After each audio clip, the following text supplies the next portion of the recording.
a decir, ¿cómo ha pasado esto? Ha pasado esto porque es que es imposible que no pase. O sea, es casi imposible que no pase. ¿Cómo no? La pregunta es, ¿cómo no va a pasar esto? El problema no es que pase, es que va a pasar, está pasando muy rápido. Todo esto que estamos viendo ha pasado, yo creo, si te das cuenta, hace semanas esto estaba empezando y llevamos semanas que cada día una cosa. Nosotros estamos hablando de NBA, pero el mejor jugador de béisbol del mundo ahora mismo está metido en un lío gordo. En NFL hemos tenido jugadores sancionados una temporada. Calvin Ridley estuvo sancionado una temporada entera. O sea, esto está pasando en todos los lados, ¿no? Comentaba contigo antes de empezar a grabar que acababa de leer que en The Athletic que en Luisiana ya han prohibido a nivel universitario o quieren prohibir. Creo que acaban están empezando a promover para prohibir apuestas en el ámbito universitario que tengan que ver con deportistas universitarios, ¿no? Alegando dos vías que se está hablando mucho. Una, lo que comentabas tú, la salud mental, el bienestar de los deportistas, ¿no? Que no tengan que estar escuchando. También la gente que tenga de Atlética, hay un artículo que está muy bien de jugadores hablando de jugadores incluso de los malos, de los de Sí. final de banquillo, cuando juegan los minutos de la basura y les gritan que no metas un triple más o menos para que si la ventaja final es de 15 puntos o de 16 y cómo esto les estaba afectando, ¿no? O sea, es que es un asunto permanente. Estamos intentando escucharlo permanentemente. Hemos llegado a un punto no dentro de 2 años, que escuchas algo relacionado con este tema todos los días, ¿no?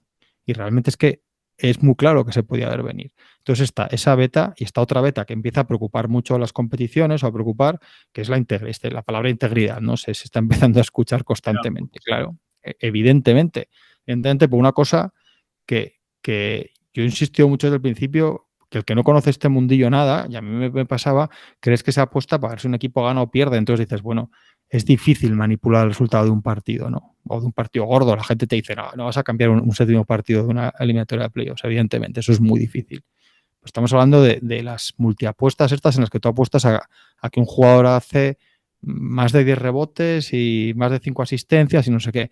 Ahí es facilísimo que los propios jugadores o quien sea cocinen, lo que hablábamos de Porter, cambien esos datos. O sea, es muy fácil, pasa muy desapercibido en un partido si un tío coge 2 rebotes más o menos. Nadie se lleva las manos a la cabeza hasta que se empiezan a ver movimientos raros. No, es muy fácil. Lo Sí, que sí. pasó en su día con Donahue, con el árbitro hace veintitantos años en la NBA, que pasó, porque es que esto ha pasado, es que parece que no es que estés hablando de una cosa que pueda pasar, es que lo hemos vivido nosotros mismos, ¿no? Lo que pasa es que ahora es legal. Esa es la diferencia.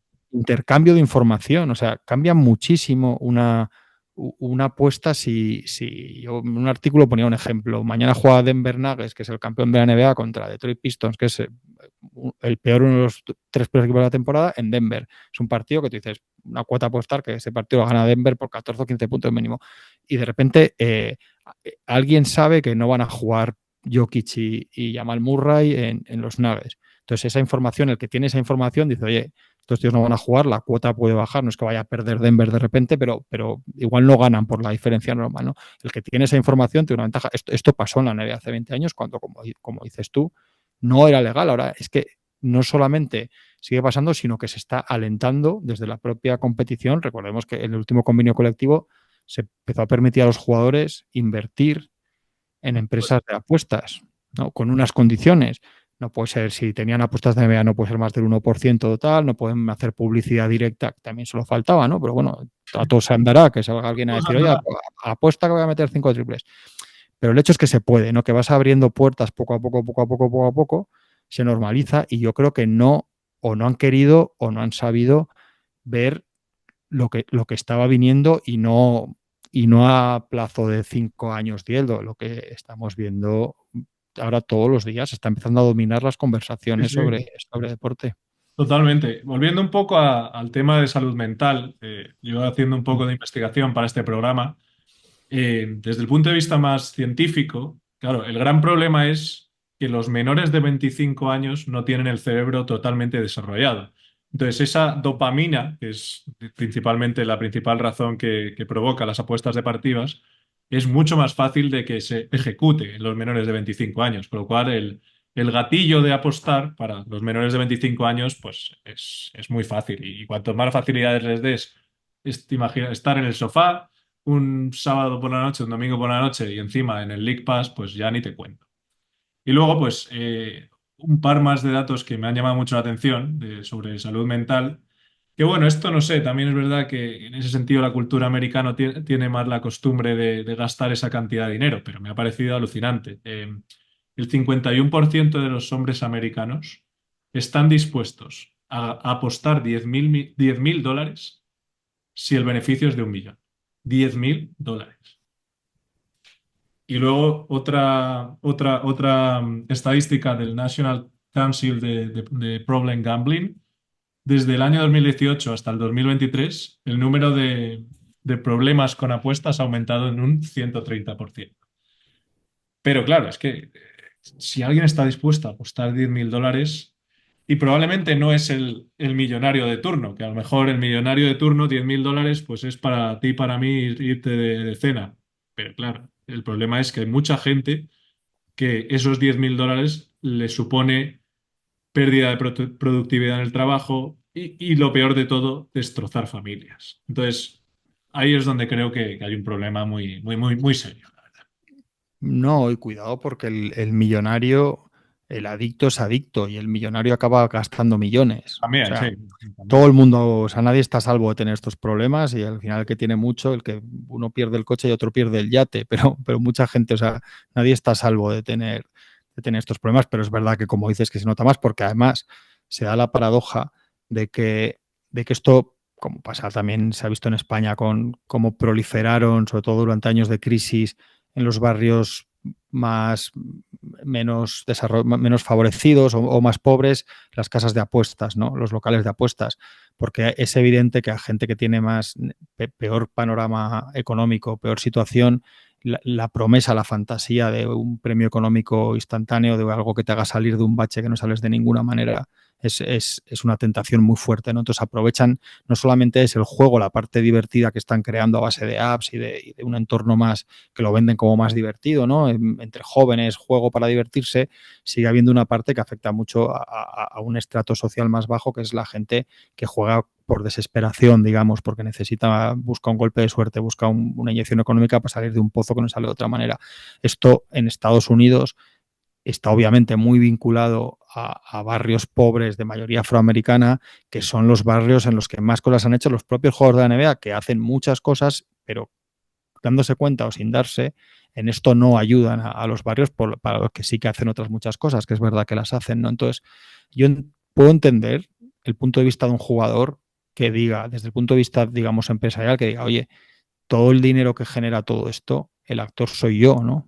Esto genera tanto, ¿por qué se lo lleva este y este y nosotros no nos llevamos trozos de esta tarta? O sea, sé que su razonamiento cuando negocian los convenios colectivos con la liga, etcétera, es ese. sí, no, no, Pero, estoy de acuerdo. claro, pero en este caso, ¿a qué precio, no? Decías tú lo de, del cerebro menos desarrollado, etcétera. Eh, a mí cuando la charla que tuve con el experto, me hablaba de una cosa que es obvia, pero es verdad, ¿no? Igual no te das cuenta, que es que tener a mano o no una sustancia cambia mucho la vida del adicto, ¿no? Un adicto a la cocaína tiene que realmente tú estás en tu casa, si eres adicto, estás intentando no consumir y no te resulta fácil consumir cocaína, tienes que moverte, ¿no? No la tienes normalmente en casa. Hasta el alcohol muchas veces puedes evitar no tenerlo en casa y que Sí, tienes que como salir. mínimo, como mínimo te cueste un viaje al supermercado, si es por la noche a una tienda 24 horas, lo que sea, pero ya te supone un tiempo de ponerte una cazadora y unos pantalones y cruzar 4 calles, que muchas veces, a veces es un tiempo de reflexión que a una persona que está en duda le ayuda, ¿no? Que no tiene en la nevera la bebida o en un cajón escondida la cocaína o lo que sea. Con las apuestas estamos hablando de un asalto 24/7. Sí, sí. Eh, 24/7 mientras estás viendo los partidos, mientras tal, lo uno, lo otro. Él me decía que con los jóvenes, que cada vez el perfil ha bajado casi 15 años, me decía, del adicto al juego de entre 35 y 50, ya a partir de 15, ¿no? Que estamos hablando de menores de edad. Ya es que no pueden tener móvil, no se puede tener móvil, no pueden tener, o sea, hay una fase en la que tienen que estar, o sea, apartados completamente del mundo. Sí, Porque no sí. puedes, claro, en el momento que tienes un móvil en la mano se acabó el problema. Entonces es muy difícil controlar esta Muy, muy, adicción. muy difícil, pero, o sea, yo varias reflexiones y quería hacerte una pregunta.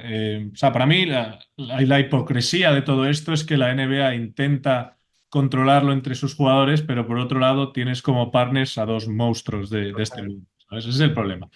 Y yo quería preguntarte, desde una posición de un periódico pues, influyente en la sociedad del deporte, ¿qué es lo que podemos hacer dentro de la sociedad bueno, para concienciar más, para que la gente sea realmente consciente de que esto no es un mundo de rosas, ¿sabes? Que yo entiendo que es un negocio y lógicamente pues prohibirlo es muy difícil, pero ¿cómo podemos hacer para concienciar más a la sociedad en general? ¿O qué crees que tiene que pasar para que esto sé que va a ir a más, pero ¿qué debería pasar para que no fuera más? Veremos, hay una corriente de gente más optimista, digamos, o voluntarista, que lo que dice es que estamos viviendo un poco el boom que sigue a las legalizaciones Ujú, y que todo esto, después de un primer tsunami muy fuerte, se irá regulando. Yo en esto no soy muy optimista porque normalmente las cosas problemáticas o adictivas, como es este caso, el ciclo no suele ser así, ¿no? No creo que se regule solo. Yo creo que las ligas van a intervenir rápido, pero porque se van a ver obligadas por una cuestión no de salud mental, no de ayudar a nivel social, y eso va a ser al final, aunque lo vendan como lo vendan, va a ser una cuestión de que ellos van a ver que empieza a no compensarles, ellos van a ver que este debate está todo el día sobre la mesa, ellos van a ver que cada día sale un jugador a criticar, un jugador importante, un entrenador, ellos van a ver que lo que pasa con Otani en el béisbol, pues puede pasar mañana con una superestrella de NBA o de la NFL, entonces yo creo que se van a ver obligados a recular en algunas cosas.